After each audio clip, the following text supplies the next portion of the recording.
Summer వచ్చిందంటేనే ఆవకాయ season కదండి. ఆవకాయ కాయల కోసం మామిడి తోటకు వచ్చేసామండి.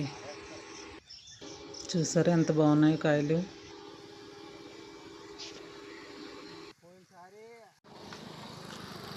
ఎప్పుడు కూడా ఆవకాయ ఈ పోటలోనే ఉండాలండి. ఎందుకంటే లోపల రంగు రావాల. మామిడికాయ చూడండి వచ్చినా ఆవకాయ నేను నిలబడతాను.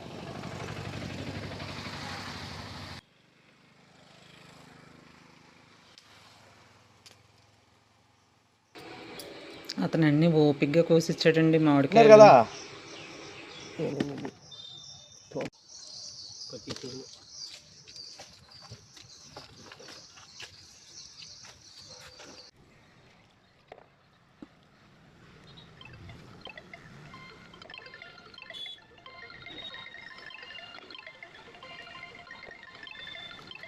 మొక్కలు కొట్టించే చోట ఆవిడ నీళ్ళు ఇచ్చిందండి.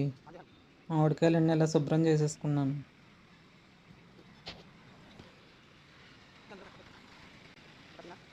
కడిగేసుకుని ఇలా తడి లేకుండా తుడిచేసుకోవాలండి.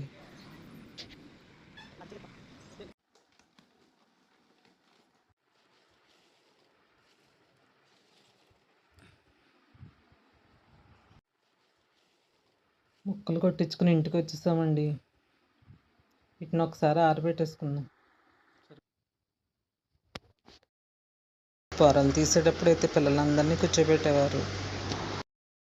అప్పట్లో మిరపకాయలు ఆవాలు కొని ఎండబెట్టి దంపించేవారండి. అమ్మగారు అయితే నువ్వులు కూడా కొని కడిగి ఆరబెట్టి నూనె ఆడిచ్చేవారు. మేమన్నీ కేజీ ప్యాకెట్లో తెచ్చుకున్నామండి. కారం 1 గిన్నెడు, ఆవపిండి 1 గిన్నె, సాల్ట్ అరగిన్నె, 3 వేసుకుని ఇలా బాగా కలిపేసుకోవాలి.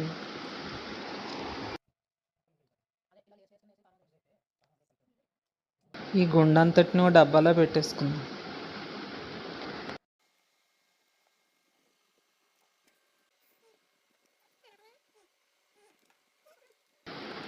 ముక్కలు ఇలా నూనె వేసుకుని నానబెట్టుకోవాలి. గట్టి పడతాయి కొంచెంసేపటికి.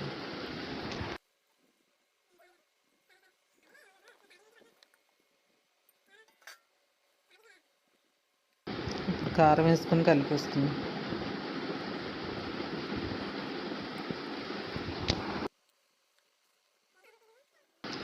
ఇలా తడి పొడిగానే కలుపుకొని డబ్బాలో పెట్టేసుకుందాం.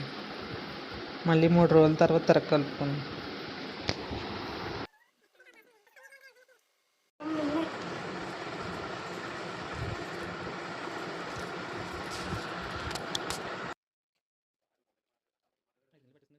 తిరగ కలిపే టైంకి మా అమ్మగారు ఉన్నారండి. మా అమ్మగారు కలుపుతున్నారు.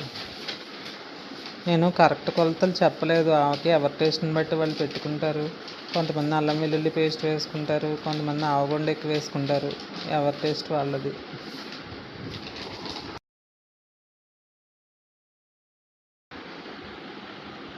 కలుపుకోవడం అయిపోయిందండి. ఇప్పుడు టేస్ట్ చేసేద్దాం.